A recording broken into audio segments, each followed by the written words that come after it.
श्रीमन नारायण। आज के इस चलचित्र में हम आपको बहुत ही महत्वपूर्ण विषय के ऊपर जानकारी देंगे कि कैसे कलयुग में जो शूद्र और स्त्रिय है उसे श्रेष्ठ बोला गया है। तो उससे पहले मैं आप लोग को बता दूं कि बहुत समय से अन्य अन्य लोग ने ब्राह्मणों पर लांछन लगाया है कि जो ब्राह्मण है वही भेदभाव का नीति को चालू किए हैं। तो बंधुओं, ऐसा नहीं है बिल्कुल भी। हमारे धर्मशास्त्र जो है कभी भी मतलब भेदभाव का जो पाठ है कभी नहीं पढ़ाते। भेदभाव के विषय में यहाँ पर कोई वैसा वर्णन नहीं किया गया है। ये जो भेदभाव का जो प्रकरण है वो हम मलेच्छों ने जब भारत पे आक्रमण किया उसी समय देखा उन लोगों ने कि इसको आपस में कैसे लड़ाया जाए, कैसे भारत को विध्वंस किया जाए। तब इन्होंने भेदभाव की रणनीति को अपनाई। तो ये जो फूट डालने का काम है, भेदभाव डालने का काम है, ये अंग्रेजों ने किया है, ना कि हमारे धर्मशास्त्र, ना कि हमारे ब्राह्मणों ने। तो चलिए शुरू करते हैं। तो इसके लिए आप देख सकते हैं हमारे पास ये विष्णु पुराण है। इस विष्णु पुराण के 6वें अंश के जो दूसरा अध्याय इसमें वर्णन किया गया है कि एक समय की बात है कि कुछ मुनिगण आपस में चर्चा करते रहते हैं कौन सा ऐसा समय है जिसमें थोड़े से पुण्य करने में महान फल की प्राप्ति होती है। तब ऐसी चर्चा कर रहे थे तो उनको चर्चा करते हुए सूझा कि चलो इनके इस प्रश्न का जो उत्तर है वो व्यास मुनि जी महाराज के पास जाते हैं और वही हमारी समस्या का समाधान कर देंगे। तब सभी मुनिगण एकत्र होकर व्यास मुनि के पास जाते हैं तो वो देखते हैं कि व्यास मुनि जो है गंगा जी में स्नान कर रहे हैं और स्नान करते समय उन्होंने पहली डुबकी लगाई और पहली डुबकी लगा के व्यास जी ने कहा कि हे कलयुग तुम श्रेष्ठ हो। उसके बाद दूसरी डुबकी लगाए और दूसरी डुबकी लगाए तो उन्होंने फिर कहा कि हे शूद्र तुम श्रेष्ठ हो। अब तत्पश्चात उसने तीसरी डुबकी लगाई व्यास जी मुनि महाराज ने और तीसरी डुबकी लगा के कहा कि हे स्त्री तुम साधु हो, साधु हो, ऐसे बोल के। तब ये वाक्य सुन के जो वहां पास बैठे थे मुनिगण उनको बड़ा ही आश्चर्य होता है कि व्यास जी मुनि महाराज ये क्या कह रहे हैं कि स्त्री तुम साधु हो, कलयुग तुम श्रेष्ठ हो, शूद्र तुम श्रेष्ठ हो, ऐसा क्यों कह रहे हैं।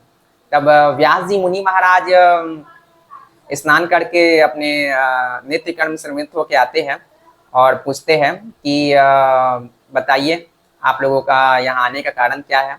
तब मुनिगण बोलते हैं कि हम आपसे कुछ प्रश्न पूछने आए थे, पर उनको जाने दीजिए, पहले ये प्रश्न का उत्तर दीजिए कि आपने गंगा जी में डुबकी लगाते हुए जो 3 बार साधु साधु कहा है इसका कारण क्या है।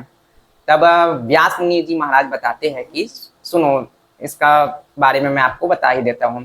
तो व्यास मुनि जी महाराज कहते हैं कि यत् कृते 10 भी वर्षैः अस्त्रेतायं हयनेन तत् द्वापरे तच्च मासेन हा होरात्रेण तत् कलोह।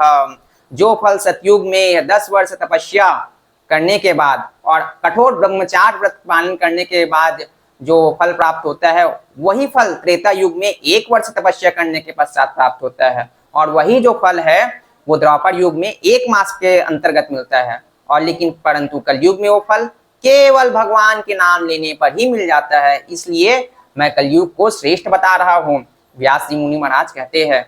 फिर दूसरा जो कहते हैं कि शूद्र को क्यों श्रेष्ठ बताया गया है, तो कहते हैं कि जो द्विजाति गण होते हैं, इसमें द्विजाति किसको कहा गया है आप सुन लीजिए। जो ब्राह्मण, क्षत्रिय और वैश्य क्रम से जो 3 जाति होते हैं, जो 3 वर्ण होते हैं जो यज्ञोपवीत धारण करते हैं, उन्हें द्विजाति कहा गया है। तो इन द्विजातियों को पहले गुरुकुल में वेद अध्ययन करना पड़ता है, तत्पश्चात वेद अध्ययन करने के पश्चात इनको धर्म से धन अर्जन करना पड़ता है, फिर उन धर्म से किए हुए धर्म अर्जन से ही अपना भरण पोषण करना पड़ता है और जो सुपात्र होते हैं उन्हीं को दान करना पड़ता है, जिससे महान क्लेश उत्पन्न होता है द्विजातियों को। लेकिन परंतु शूद्रों को केवल उन द्विजातियों की सेवा करने से ही परम पद की प्राप्ति होती है। तो इसलिए व्यास जी मुनि महाराज कहते हैं कि शूद्र श्रेष्ठ है। अब उसके बाद कहते हैं कि मैंने स्त्रियों को क्यों साधु कहा है, तो बताते हैं कि पहले तो पुरुषों को क्या बोलते हैं, धर्म से धर्म अर्चन करना पड़ता है। उस धर्म से किए हुए धर्म अर्चन से जो कुटुंब है अपने कुटुंब का पालन पोषण करना पड़ता है, जिससे जो पुरुष है उनको बहुत महान क्लेश होता है। परंतु जो स्त्रियां हैं उनको केवल पति की सेवा करने पर ही परम पद की प्राप्ति होती है, इसलिए स्त्रियों को व्यास जी मुनि महाराज साधु कहते हैं। तो इस प्रकार मुनिगण जो महर्षि व्यास जी के पास आते हैं, तो उनके जो मन आपसी जो चर्चा चल रहा था कि कौन सा समय सही है पुण्य कर्म करने, तो उसका जवाब उनको मिल जाता है। और फिर व्यास जी मुनि महाराज पूछते हैं कि बताइए आपकी क्या समस्या थी। तो उसके पश्चात मुनिगण बोलते हैं कि हमारी जो समस्या थी वो आपने समाधान कर दिया है। तो देख सकते हैं मतलब किस प्रकार हमारे शास्त्र में जो शूद्र और स्त्रियों के लिए क्या वर्णन किया गया है। लेकिन हमेशा से मतलब ब्राह्मणों पर लांछन लगाया गया, हमारे धर्म शास्त्र पे लांछन लगाया गया है कि जो स्त्री और शूद्र से हमारा धर्म शास्त्र जो है भेदभाव कराते हैं, लेकिन ऐसा बिल्कुल भी नहीं है। ये बहुत ही मतलब गलत बात है। जो भेदभाव की जो कूटनीति है वो अंग्रेजों ने की है इसकी शुरुआत।